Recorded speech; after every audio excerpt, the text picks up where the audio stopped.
Hey, how's it going, everyone? My name is Derek Afasi. I'm the owner of Afasi Financial Group and RetireSharp.com. Today's topic, I want to discuss with you in depth how to avoid the biggest retirement mistakes. And first off, unveil what some of the biggest retirement mistakes are, show you what individuals typically do, how they fall victim to them, and then how they could avoid those mistakes, how they could make sure that they're covering their bases the correct way so that they have pure retirement confidence going forward, whether that is during your accumulation phase where you might be 5, 10, 15, 20 years out from retirement. How do you make sure that that is segmented successfully, or even further when you're only a couple years out from retirement or currently retired, how do you stay retired forever? So I'm going to break down each big mistake, and there's multiple mistakes out there, but I want to, and a lot of these mistakes actually work in tandem.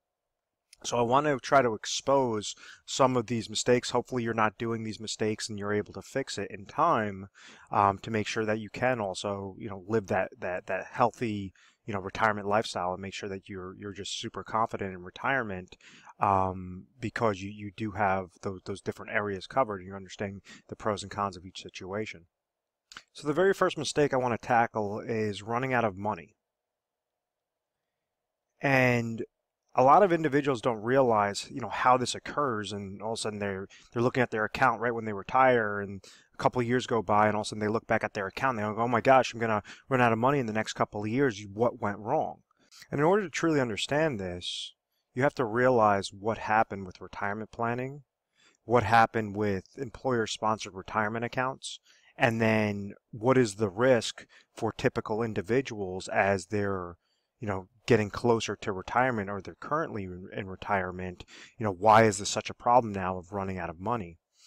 And back in the day, and individuals still are offered these types of plans, an individual would work for a company and they would give X amount of years of service, so 20, 30 years worth of service, and they were offered something through their employer known as a defined benefit plan, also known as a pension plan. So I give the example a lot. I say my grandfather was an elevator mechanic for the city of New York. He was offered a pension plan. He started working for them in his late 20s, and they said, okay, if you give 30 years worth of service, by the time you're age 55 in his case, you've given 30 years worth of service, we will give you a set retirement income stream as a thank you for working for this company, an incentive to stay loyal to us. Make sure that you're working hard, and therefore we'll make sure that your retirement is set up for you so you don't have to try to invest your dollars on the back end. So life used to be a lot more simple.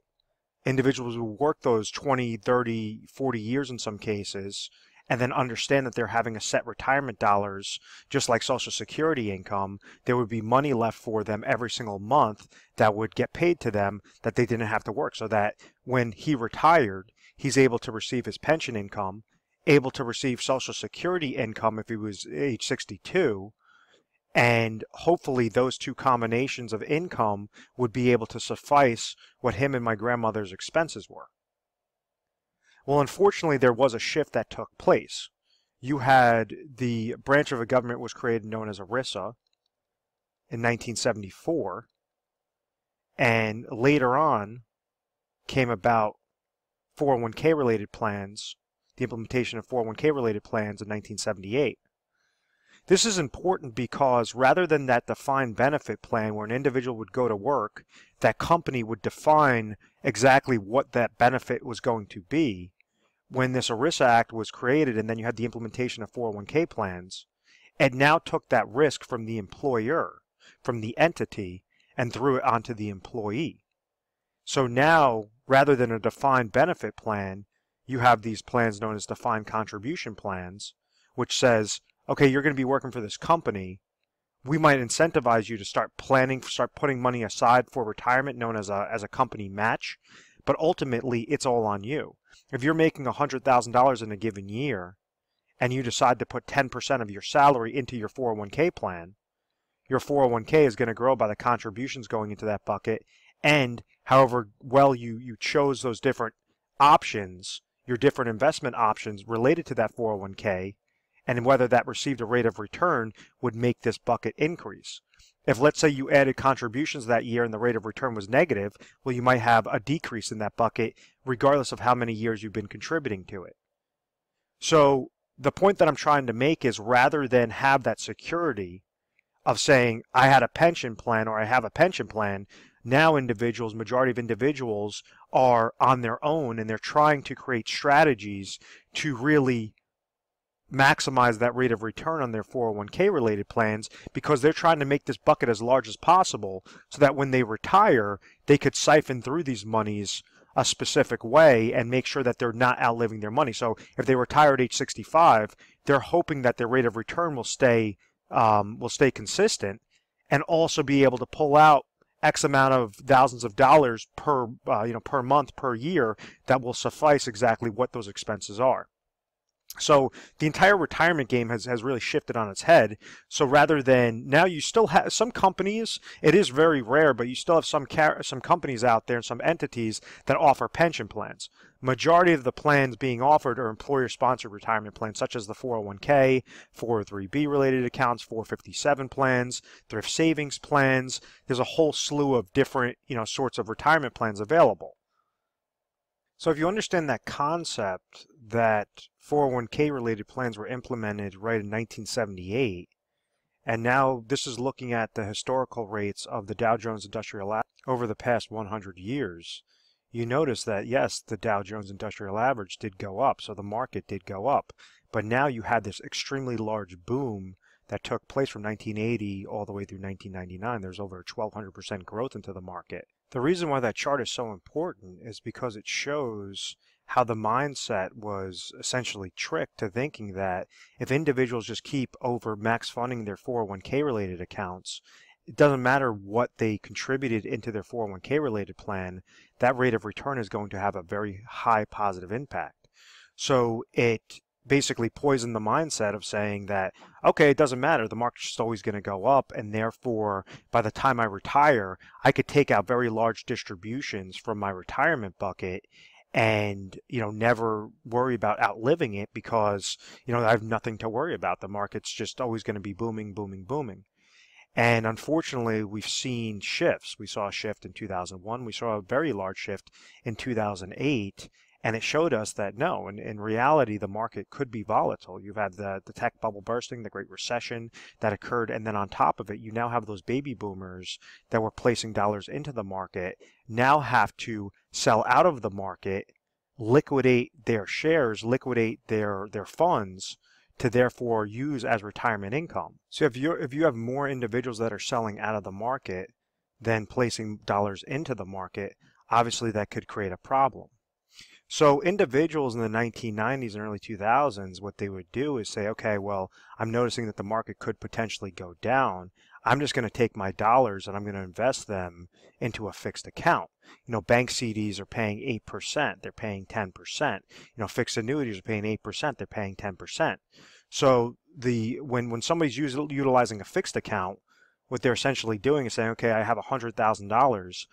And let's say hypothetically you had a fixed account that was paying 10% rate of return. This individual could go get set up into that product. Let's say it was a 5-year product, receive interest each year for those 5 years. So they're receiving $10,000, et cetera, et cetera. After those 5 years, that individual has the $100,000 left over, and therefore they could reinvest it in a new 5-year contract. So, which is not a bad strategy. The only problem is interest rates hit all-time lows. So instead of a bank CD paying or a fixed annuity paying 8-10%, now you're lucky to see a bank CD paying anywhere between 1 to 2% for that same duration of time. A fixed annuity paying 3%, 3 to 4% for that same duration of time. So everything has essentially shifted. You have market volatility, and instead of going into those types of fixed accounts where an individual would just be able to preserve their dollars and live off the interest, that's been thrown out the window. So now, there has to be a strategy in place. So what individuals try to do is they say, okay, well, this market thing, I remember having good growth. Maybe I'll just be a little bit more conservative and still invest in the market, and hopefully everything should work itself out. that hope is the big question mark, and that's where the first retirement mistake is outliving their money. And what I mean by that is a concept known as reverse dollar cost averaging. Let me clear off the screen. So what reverse dollar cost averaging does, it's a computation of negative aspects towards retirement accounts that is the leading cause to make individuals outlive their money. So if you take that example where an individual was investing their dollars in their 401k plan, and let's say they retire and they're 65 years old and they decide, okay, I want to start pulling monies from these accounts. Well, what do we understand are the negatives with those types of investment related accounts, whether this is a 401k or an IRA? It all comes down to that rate of return and other things, which are, if you think of this like the term of a bucket, there's little holes poked in the bottom of this bucket, and those little holes are known as fees. So like as an example, you have with an individual like 401k, you have 401k related fees, and typically 401ks have mutual funds in them with very expensive mutual fund related fees. Those are obviously two negatives. Those are the fees coming out of the bucket. Those are the little holes. When we add on a downward market loss like 2001, like 2008, that's going to further compound. That's equivalent to slicing this bucket. Then when you try to pull out income from this account, that's going to be a fourth negative. Then you have to incorporate inflation, because individuals in retirement, some of their expenses are going to be fixed expenses. Other expenses are going to be inflationary expenses, meaning the cost of goods and services are going to be increasing to the pace of inflation. So therefore, it forces individuals to increase that income during retirement, and therefore it's further compounding that negative against the account. So a really quick example, and this is just a hypothetical example on this, just for really easy math. Let's just say if you had 401k related fees of 1% and mutual fund related fees of 1%, and you had a downward market loss of 10%, and this individual took out income. Let's say that this person had, $1 million in their 401k related account. And let's say that the 401k related fee was $10,000, the mutual fund related fees were another $10,000, and they got hit with a 10% loss, which is a $100,000 loss. And let's say this person needed $50,000 of income to live off of for that year, and we're not even going to incorporate inflation. What exactly happened to this bucket?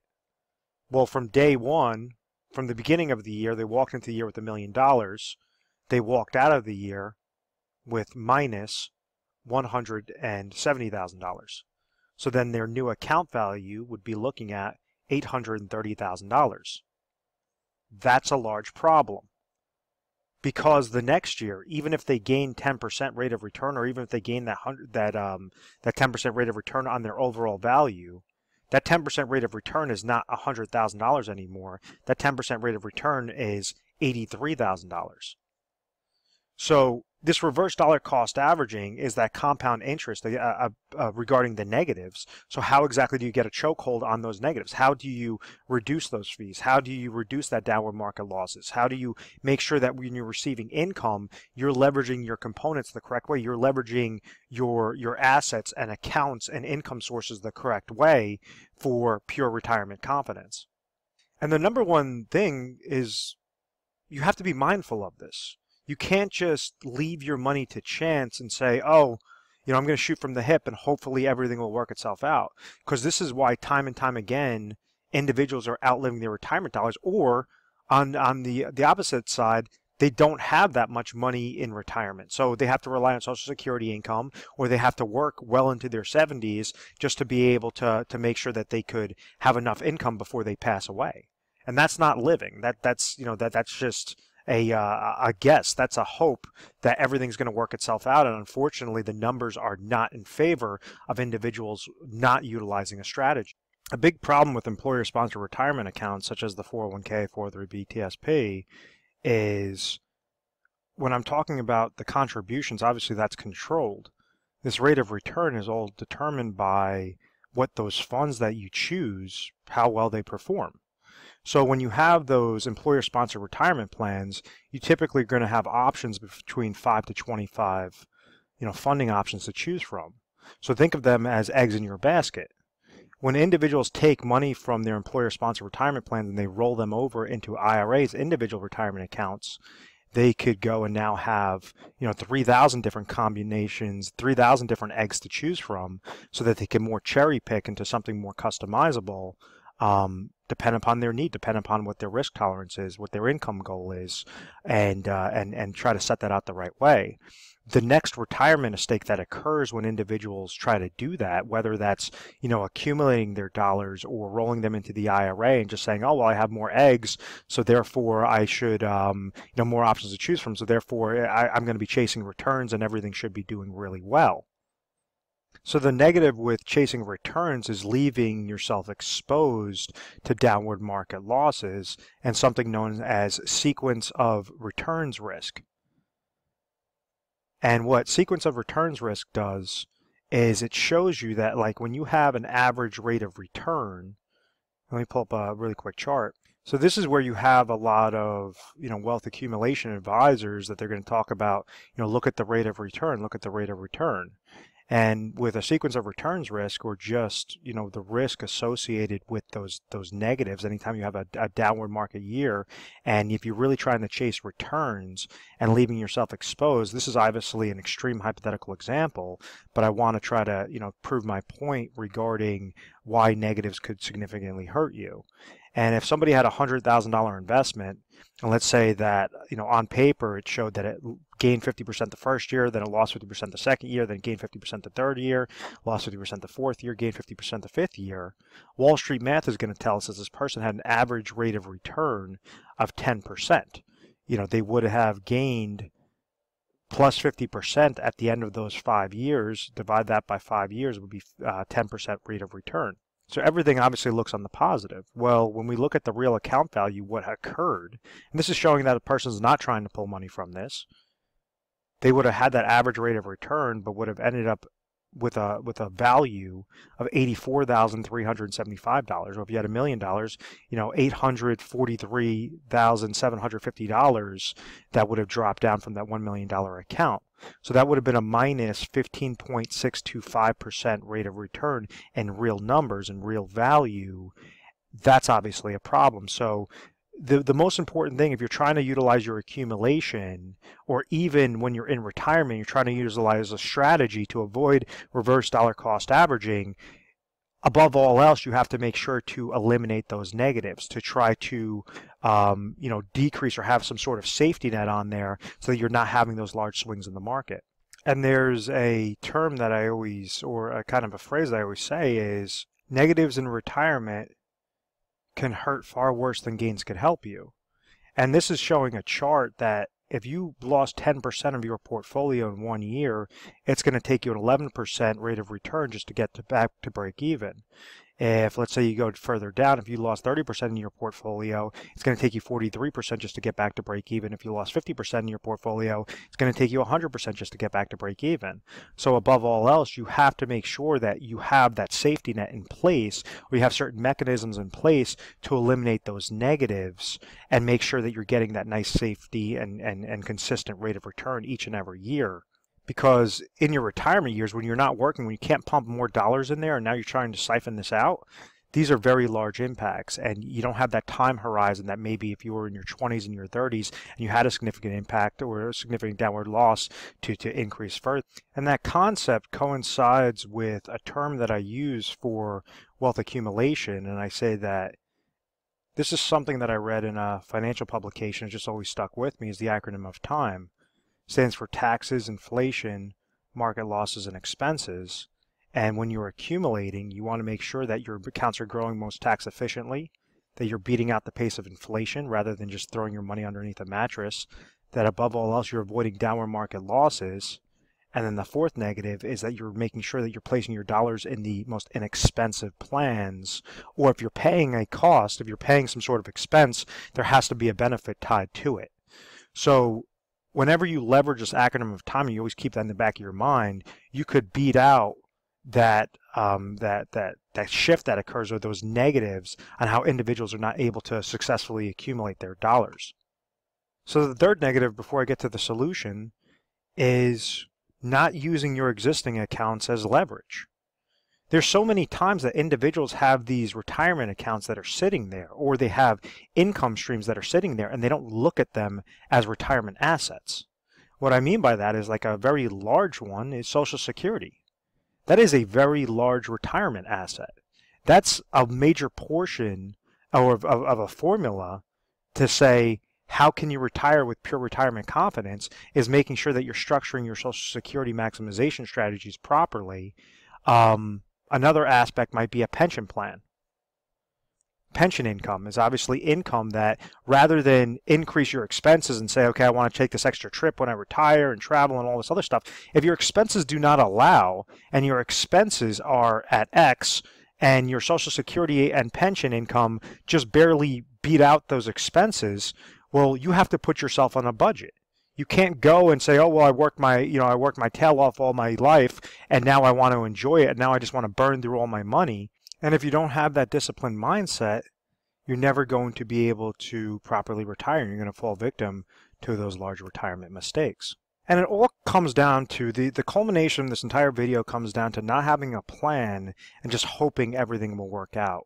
Trusting an advisor because, he's trying to speak in this technical financial jargon and just, talk over you. That's not the correct way to do it, because there's many people out there that have many financial advisors, and unfortunately, they're not even beating out what a simple index like an S&P 500 index or Dow Jones Industrial Average index is doing. So there has to be an actual strategy in place, and you have to make sure that you're segmenting your dollars towards specific lanes. A really easy strategy. Obviously, we go into very technical strategies whenever you call over to our agency or you set up an appointment. It's going to be more specific to your individual situation. But a very basic strategy that you guys could use from just watching this video is make sure that you're segmenting your dollars to 3 main goals. Goal number 1 is you have ample amount of income sources. Goal number 2, you have ample amount of emergency funds.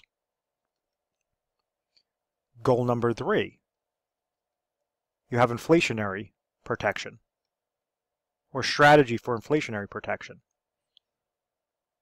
We want to make sure that we're leveraging the existing assets properly. So let's say if an individual is currently age 60 and they're going to retire at age 65, and they have a specific need in mind. They're saying at age 65, I need $50,000 of income in retirement to cover my expenses. So the first most important aspect is that need. Rather than take a guess, there's different things out there. You could look at budgeting sheets online. You could give us our agency a call. We could send you over budgeting sheets. But it's all about breaking this down to the decimal point on what are going to be those retirement expenses. So that brings us to step 1, income sources. Remember, we want to leverage what you already have so that you could leave as much money in your pocket, less worry in your pocket at the end of the day. So let's say if this person receives Social Security income, has a small pension, and then they have nothing else. They have basically, we'll say that they have a 401k related plan of $500,000. How exactly can we make sure that these 3 bases are covered? Well, the first thing, let's say that Social Security income is coming to them at $30,000. They hit age 65, Social Security income will be $30,000. Pension income, let's say they have a small pension of another $10,000. What that goes and tells us is that out of their overall picture, and they have obviously a 401k account that's sitting at $500,000. What that goes and tells us is obviously these 2 income sources are giving them $40,000, but they have a $50,000 need, and therefore there's a $10,000 gap. So this is where they could leverage their 401k account, roll that over into a specifically designed IRA account, and this first portion, for the income, we would place it into a safe income product, would be an IRA annuity.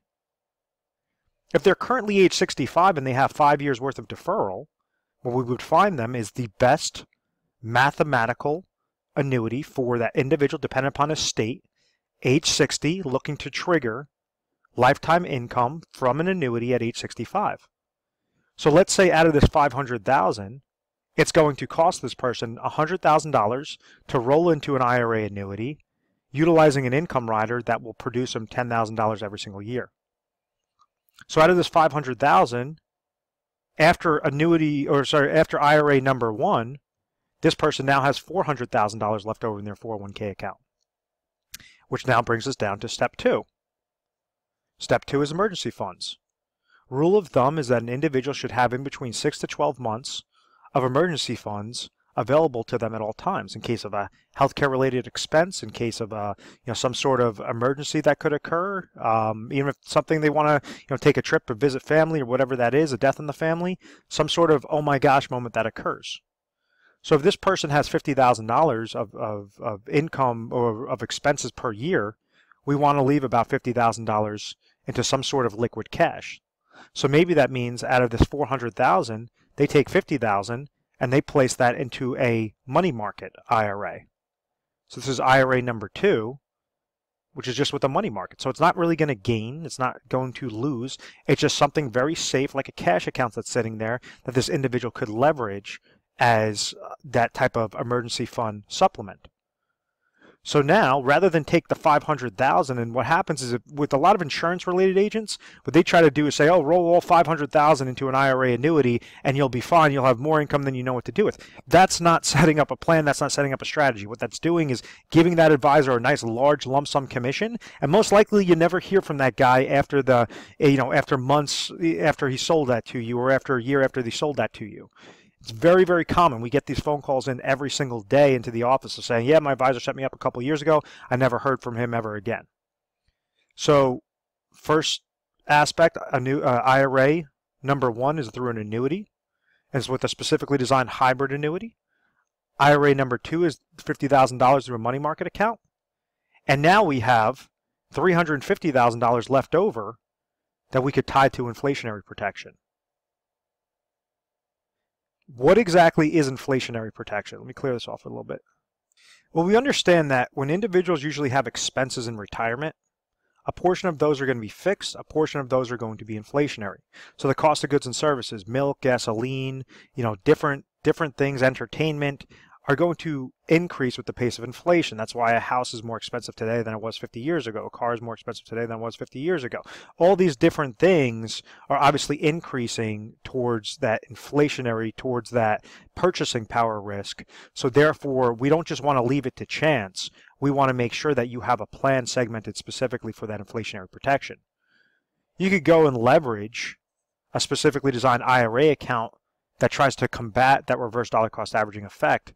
What I mean by that is an IRA that's specifically designed to eliminate downward market losses, to eliminate fees, mutual fund related fees and advisor fees, and allow your money to have that compound interest effect in a positive direction, gaining when the market goes up, but making sure that you have a safety mechanism in place. If the market goes down, falls below 0%, you can never fall below 0%. So that might be one aspect, or you could leverage this towards a managed money route and make sure that you're segmenting dollars on not an emotional based plan, not trying to just go after return, but have something where you're eliminating downward market losses, but trying to really get a nice consistent rate of return. So you could roll that over into specifically designed IRA through managed money route. There's fee-based planners as opposed to retail-based planners. Or you can kind of do a combination of different things. You could also set up something known as annuity laddering strategies to give you, at age 65, you're receiving $50,000 of income from that first income source, and then you might want to place dollars aside into a 7-year deferred annuity, a 10-year deferred annuity, different things that will give you an extra $2,000 at age 67, an extra $4,000 at age 71, another $9,000 at age 76, so that it's saying as your inflationary expenses are increasing, your income streams are also going to be being triggered through the lifetime income riders through those annuity contracts. So this $350,000 in this perfect scenario, we're not leaving the money to chance. We're not just saying, okay, let it ride and risk your money in the market and hopefully everything's going to work itself out. What we're recommending is you create a plan. You don't take a guess. you have a concrete plan so that you know you have more than enough cash, you have more than enough of an emergency fund, you have more than enough to combat that inflationary protection or to combat that purchasing power risk, and you have those income sources coming to you that you can never outlive, or you and your spouse could never outlive. So in closing, if you found value in this video, feel free to give our 1-800 number a call. It's 1-800-566-1002. We offer 24/7 customer service. You would give us a call mornings, nights, weekends, holidays, whatever the case may be, and someone will take your call. From there, when you're speaking to the assistant, they're going to ask you your information. You might just say, I saw a video online about biggest retirement mistakes. I want to speak to a specialist. And then they're going to go and find the specialist that pertains specifically to this video. That's one way on how to do it. Another way, which is probably more efficient, is to go through our website, which is retiresharp.com or afasifinancial.com. They both take you to the same exact spot. And what you're going to see is a little icon on the bottom right-hand side of the screen where it says to schedule an appointment. So now you could actually put down notes, explain a little bit about your situation so that we can make sure the correct specialist is there available to, sit down with you on the appointment. It syncs it to our calendar. So we have a lot of different open availability regarding the different specialists that you'll be dealing with. And, we'll make sure that that person will give you a call at that specific point in time. What you can expect when dealing with a specialist is to not feel rushed, is to really, have somebody that's asking you questions to try to figure out what your current situation is. Where are you right now at point A? Where do you want to be at point B? What do you have in place? Can you get from point A to point B successfully? Sometimes you can, and we would just say, hey, as a further confirmation, congratulations, you're all set, everything looks perfect. Other times it might just be slight tweaks that you have to make in order to have that slight tweak will have a very large impact and a very large impact on that overall success. So understand, avoid the negatives, avoid the biggest retirement mistakes. I really hope that you found value in this. When dealing with a specialist, we try to educate you first and foremost through personalized videos, literature pieces, different things to make sure that you're very comfortable. We're A+ rated on the Better Business Bureau. We've always had very good reviews. We've never had any complaints, and it's because of this methodical process, or what I believe is because of this methodical process. Thank you very much for watching this video, and please make sure to subscribe to our YouTube channel, Retire Sharp, so you can have access to the most updated videos. Thanks so much, guys.